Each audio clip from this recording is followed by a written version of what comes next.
नमस्कार दोस्तों, स्वागत है आपका मेरे चैनल पे। मेरा नाम है रिपु दमन सिंह। मेरे बारे में डिटेल्स यहाँ लिखी है, आप इसे रीड कर सकते हैं। टाइम वेस्ट नहीं करेंगे, वीडियो पे आएंगे। आज का वीडियो का टॉपिक ये है कि कैसे जेई मेंस अब मजाक बन चुका है। सही सुना आपने, क्योंकि देखो अब आपका जेई मेंस आ रहा है। मैंने इसलिए ये वीडियो बनाई है जिससे आपका प्रेशर और टेंशन इस वीडियो को देखने का मैं बता रहा हूँ गायब हो जाएगी। और 100% मैं श्योर हूँ इस वीडियो के बाद आप बेटर ही परफॉर्म करने वाले हैं। ठीक है, तो इस वीडियो को बस एकदम सीट बेल्ट बांध लीजिए अपनी और बस तैयार होकर बैठ जाइए और सुनते रहिए। जो मैं बोल रहा हूँ उससे आपको दिल में कुछ अच्छा फील ज़रूर से होगा। बस कंडीशन अप्लाइड, आप इस वीडियो को एंड तक देखिएगा, बीच में मत स्किप करिएगा। एक एक ऐसी ऐसी चीज़ें बताऊंगा ना जो आपकी आंखें खोल देगी। ठीक है, तो इस वीडियो का टॉपिक तो यही है कि कैसे जेई मेंस एंटी स्पाइरल होता जा रहा है, मतलब प्रोग्रेसिव नहीं रहा है। दूसरी चीज़, मैं एक वार्निंग पहले आपको दे दूँ, इस वीडियो में सिर्फ हार्श रियलिटी है, कोई शुगर कोटिंग नहीं करी गई है। ठीक है, बाकी जितने भी मिथ्स हैं वो सब बस्ट करें। तो सबसे पहले चीज़ जो अपन डिस्कस करेंगे वो है जेई मेंस में आ रहे हैं चीटर्स। सही सुना आपने, जेई मेंस का मजाक तभी तो बनने लगा है क्योंकि चीटर्स बहुत बढ़ गए। पिछली साल ही अपन के पास रेड्डी भाई थे, ठीक है, जिन्होंने 7% से 100% कर दी थी। कितने महीनों में? सिर्फ 2-3 महीनों में। जनवरी अटेम्प्ट में इनके आए थे 7%, और अप्रैल अटेम्प्ट में भाई साहब ने सीधे डायरेक्ट भाई 100% ले आए थे। तो ये तो अपन ने पूरी वीडियो में मैंने प्रूफ के साथ बताया कि ये देखो वही केस है। ऐसा हो ही नहीं सकता कि मतलब कोई बंदा इतना इम्प्रूव कर ले। कोई होगा तो चमत्कार ही होता है। ठीक है, या तो तुम्हारी तबीयत बहुत भयंकर ख़राब है कि तुम मतलब कुछ लिख ही नहीं पाए फर्स्ट अटैम्प्ट में, या फिर भैया कुछ स्कैम होता है। तो दूसरा वाला ही चीज़ें पता चलती है, क्योंकि इन भाई साहब के तो बोर्ड्स में भी नंबर पासिंग ही जस्ट आए हैं। तो समझ सकते हो इस बंदे की कैसी हालत रही होगी। ठीक है, बट मज़ेदार बात, एनटीए ने कोई एक्शन नहीं लिया। सही बात है, ठीक है। और ये भाई साहब एनआईटी सूरतकल में सीएससी में पढ़ रहे हैं। ठीक है, आप जाके चेक कर सकते हैं पिछले साल का ओपनिंग रैंक, क्लोजिंग रैंक, आपको पता चल जाएगा। इनकी AIR 14 थी। ठीक है, अब बात आती है नीट की। नीट में रीनीट तक की बातें चल रही थी। रीनीट का सुप्रीम कोर्ट ने ऑर्डर दे दिया, इतना हंगामा हुआ था। लेकिन जेई में कुछ नहीं, क्योंकि जेई तो मजाक बन चुका है। सही सुना आपने, और इस मजाक के चक्कर में लोग सुसाइड कर रहे हैं। सही सुना आपने। अब मैं आपको दिखा देता हूँ case. 19-year-old Haryana student dies by suicide in Kota, first case in 2025। 2025 को शुरू हुए कितने दिन है, अभी से इतना प्रेशर हो गया है कि ये सब चीज़ें शुरू हो चुकी है। मतलब 19 साल का लड़का था, ठीक है, और जेई मेंस का प्रेशर ही हैंडल नहीं कर पाया। देख लो आप। ठीक है, और ये तो इस साल के केस हैं। पिछली साल के तो कितने ही केस थे अगर आपको नहीं पता हो तो। ठीक है, लगभग ये देखो, नीट का 15 स्टूडेंट, मतलब ये 15 मतलब कोटा में टोटल 15, नीट के भी लोग लटक रहे हैं, ऐसी जेई में भी लटक रहे हैं। ठीक है, तो क्या दिक्कत है भाई, ये क्या दिक्कत है? और मज़ेदार चीज़ मैं आपको बताऊं, अगर आप यूट्यूब पे खोलो तो पीपुल डिस्कस ही नहीं करते ये सब चीज़ें। जो भी यूट्यूबर हैं वो डिस्कस नहीं करते हैं। अब मैं इसका रीज़न बताता हूँ क्यों नहीं डिस्कस करते हैं। आप एक बात बताओ, एग्जाम्पल भी दिखाते हो। ये देखो, ये देखो, ठीक है, लोग ये डिस्कस नहीं करते, लेकिन हाँ शिफ्ट वगैरह के टफनेस वगैरह सब डिस्कस करते हैं। अब मैं इसका रीज़न बताता हूँ क्या है। सिंपल रीज़न है, बिजनेस। बिजनेस, ठीक है। तो देखो, जब जेई को बिजनेस बना रखा है लोगों ने, जिससे पैसा कमा रहे हैं, तो ऑब्वियसली उसकी तारीफ ही करेंगे लोग। ये तो मैंने पिछली वीडियो में भी बताया था जो मेरी IIT स्कैम वाली थी। तारीफ तो होगी, और तारीफ ही नहीं, ओवर हाइप भी करा जाता है। ठीक है, ठीक है, IITs are very good, no doubt, but हाँ ओवर हाइप्ड भी है। अगर आपको ये अभी तक समझ में नहीं आया तो मैं क्या ही बोलूँ। नहीं आया तो आप मेरी IIT स्कैम वाली वीडियो ज़रूर से देखिए, उसमें पूरा चट्टा पट्टा खोला हुआ है। इस वीडियो में अपन मेंस की बात करेंगे। ठीक है, आगे चलते हैं। जेई मेंस नहीं रहा है, ठीक है, अब जेई मेंस प्रेशर कुकर बन चुका है। ठीक है, अब मैं आपकी आंखों में पवित्र गंगा जल डालता हूँ, तो सुनिए। देखो भाई, अब बात करते हैं, लोगों ने IIT भी क्रैक कर लिया, उसके बाद भी सुसाइड हो रहे हैं। सही सुना आपने। ये देखो, not link IIT Kharagpur director after 2 deaths in 3 days, मतलब 3 दिन में 2 लोग लटक गए। समझे आप, 3 दिन में 2 लोग। ये कोई छोटी मोटी बात नहीं है। IIT के अंदर हुआ है केस, मतलब बंदे ने जेई भी क्रैक कर लिया था। और सिर्फ IIT खड़गपुर ही फेमस नहीं है, जितने भी टॉप IIT है सब दिखाता हूँ मैं आपको। 37 सुसाइड्स इन IIT सिंस 2019। मद्रास में हाईएस्ट हैं, 6 IIT दिल्ली में से हैं। IIT दिल्ली, निशान जिंदल भैया का favourite, wow, best college, but 6 suicide. ठीक है, तो मतलब कुछ तो गड़बड़ है। ऐसी IIT गुवाहाटी, हमारा कॉलेज कौन सा कम वो है, मतलब फेमस है भाई, सारे IIT फेमस है इस सब में तो, ठीक है। 115 student died by suicide in 20 years, Madras IAS, Bombay 10। IIT Bombay जिसका ड्रीम कॉलेज होता है, दिख रहा है। मैंने एक वीडियो डाली थी ना IIT स्कैम वाली, उसमें एक बंदे ने कमेंट करा था कि तू भाई IIT गुवाहाटी में इसको इसलिए तेरे को नहीं पता, IIT बॉम्बे बेस्ट है। Yes it's best man, yes it's best. India में बेस्ट ज़रूर है, लेकिन उसमें फ्लॉज भी हैं, ये चीज़ याद रखो, ठीक है, ये चीज़ इम्पोर्टेंट है।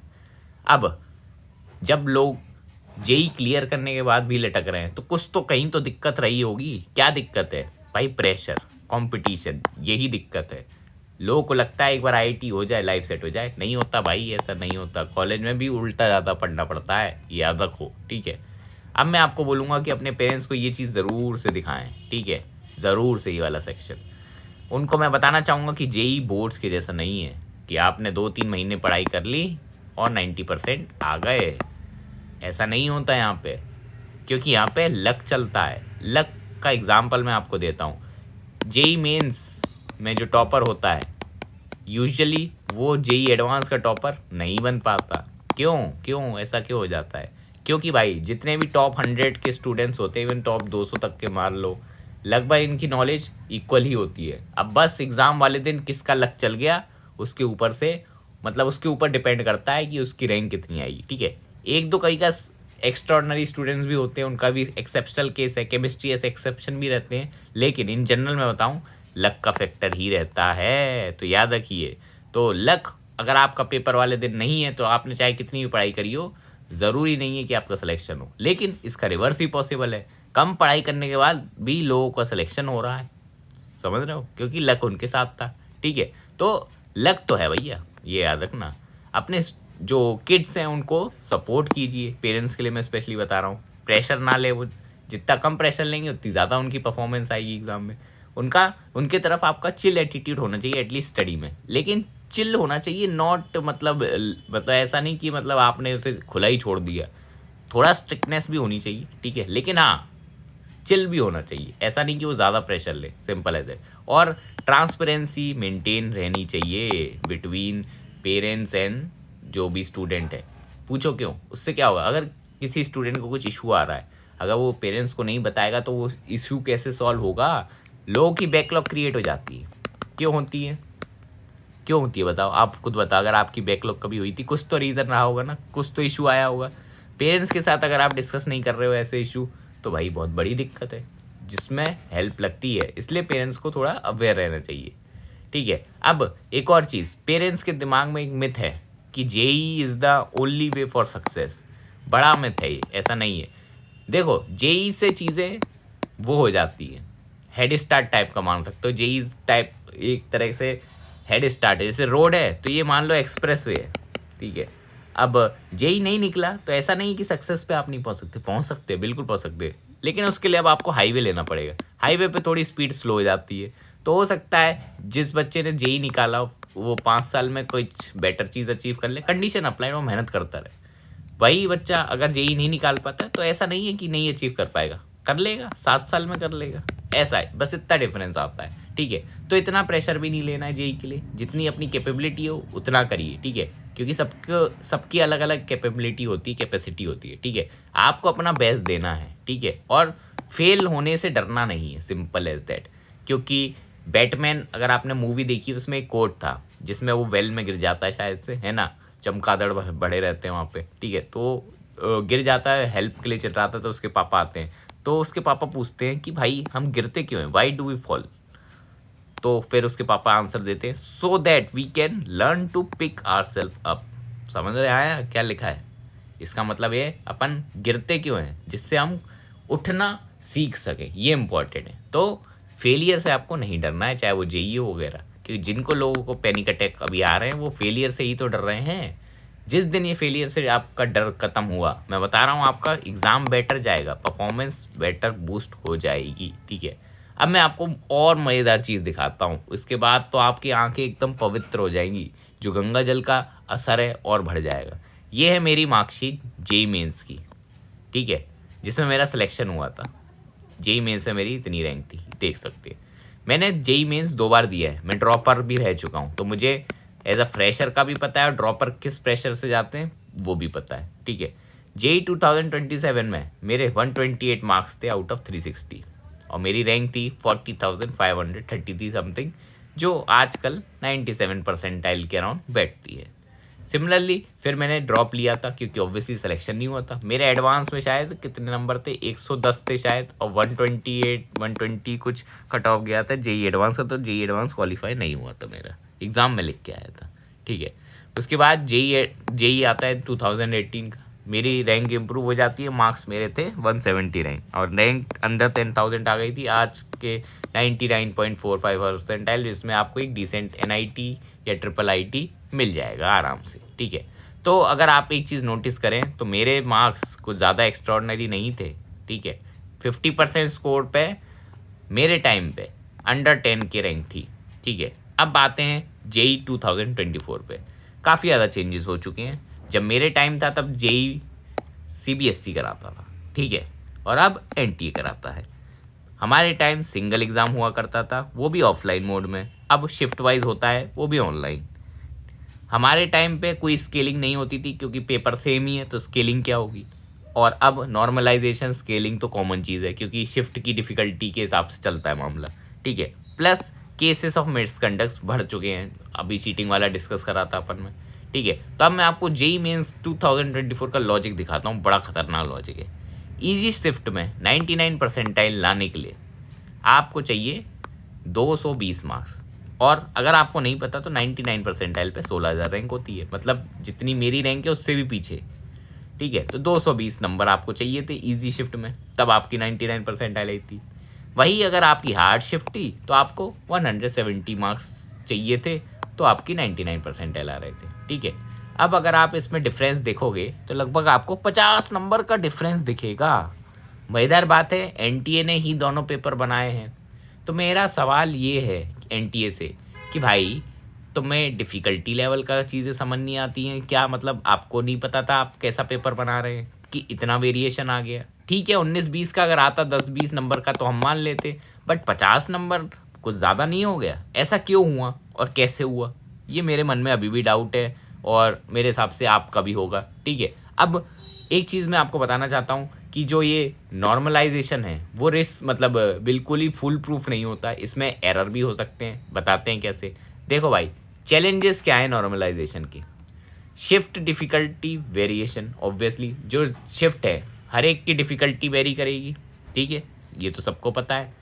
एज केसेस भी हो सकते हैं, tie breaker criteria, tie breaker तो चलो मान लेते जिस जब नंबर तुम्हारे सेम हो उसकी बात हो गई, क्योंकि पिछली बार सबके बहुत सारे टॉपर्स के 100% आए थे लेकिन उनकी रैंक अलग अलग थी, ठीक है। इवन अपने चीटर भैया की रैंक 1 नहीं आई थी, रैंक 14 थी, ठीक है, वो एज का क्राइटेरिया आ जाता है, ठीक है। एक चीज़ जो सबसे इम्पॉर्टेंट है वो कि जो भी शिफ्ट होती है उसमें एक चीज़ अज्यूम कर लिया जाता है कि जो भी बच्चे बैठे हैं, ठीक है, उन सबका IQ सेम लेवल का है, ठीक है। मतलब ऐसा भी तो हो सकता है यार कि पहली शिफ्ट में सारे होशियार बच्चे लोग ज़्यादा हो, होशियार लोग ज़्यादा हों, और दूसरी तीसरी शिफ्ट में कम हो होशियार बच्चे, तो इसका कट ऑफ वैसे ही नीचे चला जाएगा और इसका बढ़ जाएगा। और इसमें गलती किसकी है? आपकी, क्योंकि भैया आप एग्ज़ाम देने आ गए, है ना? नहीं, सही बात है कि नहीं? ऐसी ट्रांसपेरेंसी कंसर्न भी बहुत है कि भाई कैसे नॉर्मलाइज कर रहे हो, क्या इक्वलाइज कर रहे हो, कुछ नहीं पता, बैकग्राउंड में चीज़ें चल रही हैं, ठीक है, और कोई एब्सोल्यूट स्कोरिंग नहीं हो रही है, कुछ नहीं पता चल रहा। तो भाई फ्लॉस तो हैं, देखो, जब तक सिंगल पेपर नहीं होगा पता नहीं चलेगा, एग्जैक्ट चीज़ तो कभी निकाल नहीं सकते। तभी जेई एडवांस हमेशा सिंगल पेपर ही कराता है और जेई एडवांस में ये सब चीज़ें नहीं होती हैं, अगर आपको पता हो तो। कभी भी ऐसे दिक्कत नहीं आती कि भाई नॉर्मलाइजेशन शिफ्ट का चल रहा है, ईजी शिफ्ट, मेरी शिफ्ट टफ आ गई, पहले दे दी, ये कर दिया वो कर दिया, ठीक है। तो ये स्टुपिडिटी है भाई, पहले ही बता रहा हूँ। तो इसकी वजह से आपको डीमोटिवेट तो बिल्कुल ही नहीं होना चाहिए, क्योंकि भाई इसमें बहुत बड़ा लक का फैक्टर आ जा रहा है। अगर मैं अभी जेई मेंस दूंगा तो शायद मेरे साथ भी सेम चीज़ें होंगी, ठीक है। तो मैं क्या करता, मैं तो अपना जेई एडवांस पे फोकस करता, क्योंकि इन दी एंड वो अपना एंड गोल होता है। आपने IIT का सपना देखा था, NIT का सपना नहीं देखा था, ठीक है, ये सबको पता है। बट हाँ, एक चीज़ याद रखो, अपनी कैपेबिलिटी के हिसाब से चलो, ठीक है। ये नहीं है कि आपको IIT ही करने के सक्सेस मिलेगी, ज़रूरी नहीं है।